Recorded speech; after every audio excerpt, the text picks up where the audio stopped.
We start this hour with the decision to cancel a comedy legend, and it is just absolutely bonkers. So Graham Linehan is the man behind Father Ted, the IT Crowd, loads of other great comedy shows. I mean, he's even won a few comedy awards back when he was allowed to attend the awards ceremonies.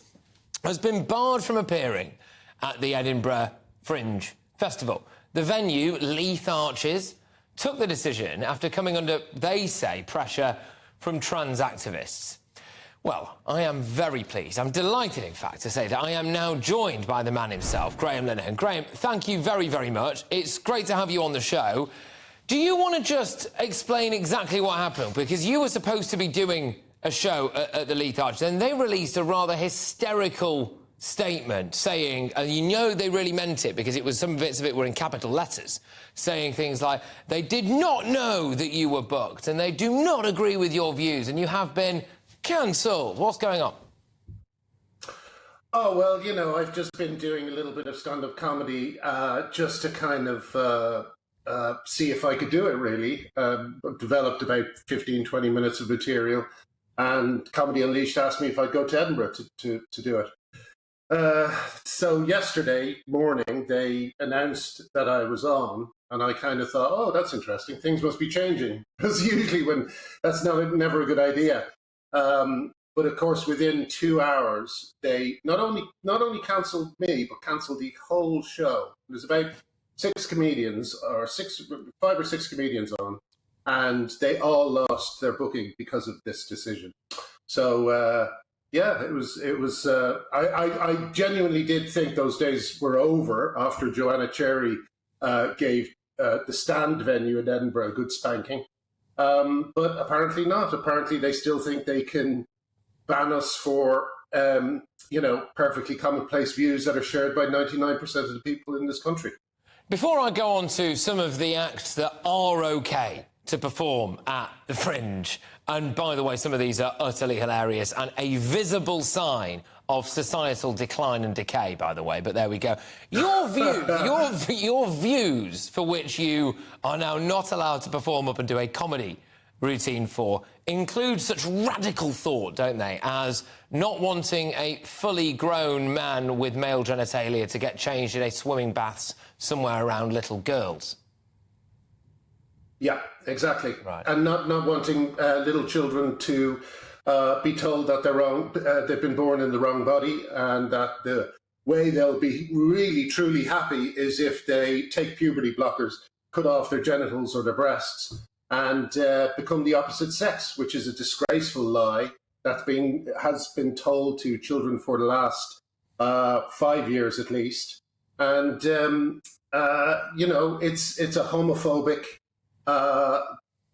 child-abusing ideology. It has nothing to do with transsexuals.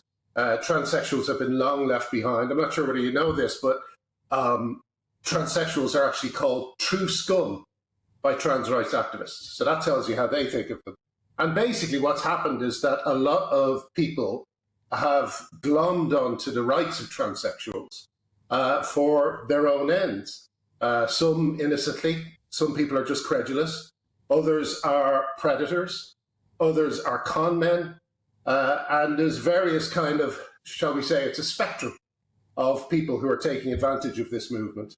And the one thing they all have in common is they hate scrutiny, they hate debate, they hate comedy, and yeah, they'll do anything they can to stop me, even when I'm doing an act that has absolutely nothing to do with the trans subject, you know.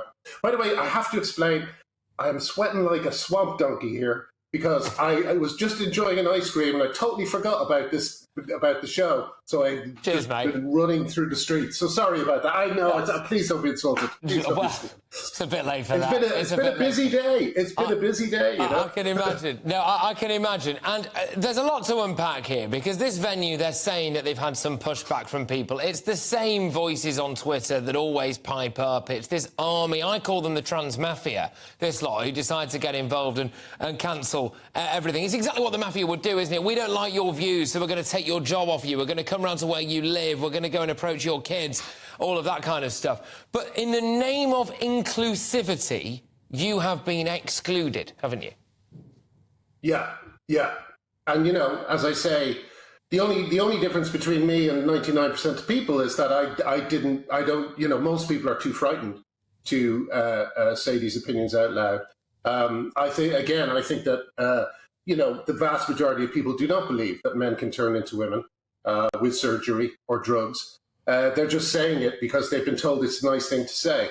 But it's the very opposite to nice. It's a terrible lie, especially to tell to children. And the kind of ramifications, the mental health crisis and physical health crisis that's going to come out of this, we're going to be feeling it for decades. People don't tell these kids, like, testosterone leads to early menopause, which might be what I'm going through at the moment. It also, cross-sex hormones for men can lead to such conditions as multiple sclerosis, osteoporosis. What is the word? It's gone out of my head, but it's gone out of my head. It is osteoporosis. For some reason, I thought that was wrong. Osteoporosis is a danger for both men and women on cross-sex hormones. So I've been noticing that you see a lot of trans-identified people at protests with walkers and walking sticks, and that's probably why. So it's a movement that has been surrounded with so much mystery that even the people who are going through these procedures do not know what they have let themselves in for. No. And look, you're obviously very, very vocal on all of this. That's not going to change anytime soon. Interesting that your act, despite, from what you've said, was not really going to include that much about any of this stuff, mainly because I think a lot of this stuff isn't funny. There's a deadly serious point behind it, right? So, there's that. An award-winning comedian, an absolute icon, a great comedic mind, or standout person of his generation. You can't go and perform, but we do have acts here now at the Edinburgh Fringe, which includes Blowhole, where somebody talks about how to take the perfect picture of your nether regions whilst inside a work toilet and then send that to people. Fat, Femme and Crippled, where Alex Gibbon drives their mobility scooter in between the intersections of disability and queer culture, using their experience as... Wait, you'll love this bit. Using their experience as a non-verbal queer person to educate and captivate. I mean, right? I could go on with all of this. I mean, there's loads of that, right? But is this really where we are with comedy now? Which is that is deemed to be funny and acceptable, but you telling jokes, the writer of Father Ted, you've got to be cancelled. Well, I mean, I can't... I'll give you one great example of the hypocrisy of Edinburgh at the moment. Last year, Jerry Sadowitz was banned after one gig at the Pleasance Theatre, because, again, activists are within all these groups. There were also activists who gave abuse to Elaine Miller at the Gilded Balloon. These activists are in every venue. And last year they banned Jerry Sadowitz. And they banned him, I think, because he mentioned trans people. But the excuse they gave was that he flashed his penis. A few weeks later, Jordan Gray won the Perrier for bashing his penis onto a piano, and there wasn't a word of complaint, Yeah. So essentially what we have now is we have a sacred class who are allowed to do anything they want, very, very like priests used to be in Ireland before the 90s. And you cannot make jokes about them, you cannot discuss them, you cannot point out that that their acts are offensive to women. Jordan Gray literally wrote a song called "I'm Better Than You," Yeah. aimed at women. It's absolutely disgraceful misogyny, and it's accepted because people are sheep. People are sheep, and they are going along with the latest thing. And unless they actually say, "Hang on a sec, this stuff isn't good enough," nothing's going to change. No, you make a good point there. That bloke, and it is a bloke, wrote a GCSE level poem and got a grade 2 style keyboard tune to go along with it on Channel 4 before flashing an entire audience of people that he would have been arrested for had it not been within the Channel 4 broadcasting studios and then hammered his genitals onto the keyboard, and that was award-winning. That won an award, right? But you obviously are not allowed to perform a comedy set at the Fringe. So what did the venue actually say to you then, or to the group of comedians who have also been cancelled alongside you? Has there been any explanation other than this quite hysterical statement that they've put out there? Well, they had an explanation that I do have some sympathy for. They said that they are a venue that usually puts on gay events, you know, and obviously I'm not the LGBT plus movement's favourite person, so I understand the pressure they're under. However, they could have given me a chance to exit the gig and allow the other acts to perform. They could have done it without defaming me on their Instagram post as a bigot, which is the first thing these people always do. So, you know, unfortunately, we are beginning legal proceedings. I mean, we at least want an apology and some sort of payment to a group like, you know, LGBT Alliance or someone like that, someone who's fighting all this stuff. But we can't let them away with it, you know. Sorry. Okay. No. On that, I think that's a really important kind of development in all of this, really. Which is so you are obviously fighting this, and you've lawyered up, have you? Yeah. I mean, you know, it just can't go on. People like myself, LGBT Alliance, have just come out of a long, protracted, and completely vexatious court case brought against them by mermaids. Luckily, mermaids have been found out and are now under statutory investigation. But we can't let these people, who a lot of whom have some very, very dangerous ideas, have some very big things to hide. You know, there's you know, one of the trustees at Mermaids was a Pink News writer called Jacob Breslau, who was also someone who was writing advocacy for paedophilia. You know, so there's some bad people within this movement. They use the cover given them by transsexuals, which is a hugely sympathetic group, an understandably sympathetic group. But many of the people who are, you know, pouring invective online are not transsexuals. They're fully intact men with long hair and fingernail polish, and they are doing things like sending death threats to J.K. Rowling and so on. So it has to be exposed, and if I have to do it through legal action against this venue, I will.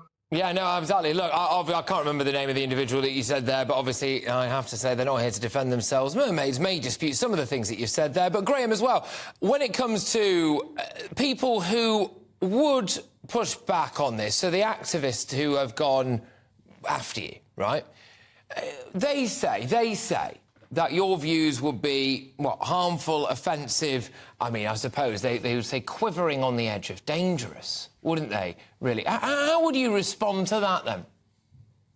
I would love one of them to tell me which views they disagree with. You know, do they think my daughter doesn't deserve a space that is free of men when she's getting changed, when she's using a toilet? Do they think that women don't deserve fair sports and should have men in their leagues breaking records, winning prizes?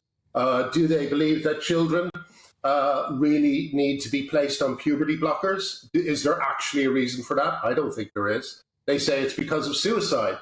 But where are all the people in the past committing mass suicide because they couldn't take puberty blockers? It is a complete nonsense from head to toe, this whole movement. The only thing we should retain from it is respect for people who've undergone terrible surgical procedures. You know, that is something that points to a mental problem that you know, in the very, very worst cases, I understand can be solved by this kind of intervention. But it is a last ditch. It has to be preceded by endless amounts of therapy and care, anything you can do to stop someone making a terrible, terrible decision. So if people disagree with that, I would love to hear their arguments why. Well, there we go. Graham, thank you very much. I am very glad that you managed to remember about this interview and then do it So thank you. So sorry. It's all right. I'm sorry. It's been all go today. It's been all go. Look, good luck to you and whatever happens next. And no doubt we'll be talking to Graham again very soon. It's Graham Linehan. So Leith Arches, which is the venue that cancelled this show, so they issued this statement. They said, "We would like to thank members of the public and our community for bringing to our attention a comedy act billed to perform at the venue this Thursday. We were not made aware of the lineup of the show in advance. We have made the decision to cancel this show as we are an inclusive venue and this does not align with our overall values." There we go. So that was their statement there. Get your emails coming in off the back of that. I can see a heck of a lot flooding in already. gbviews@gbnews.com. I'll go to those shortly. But yes.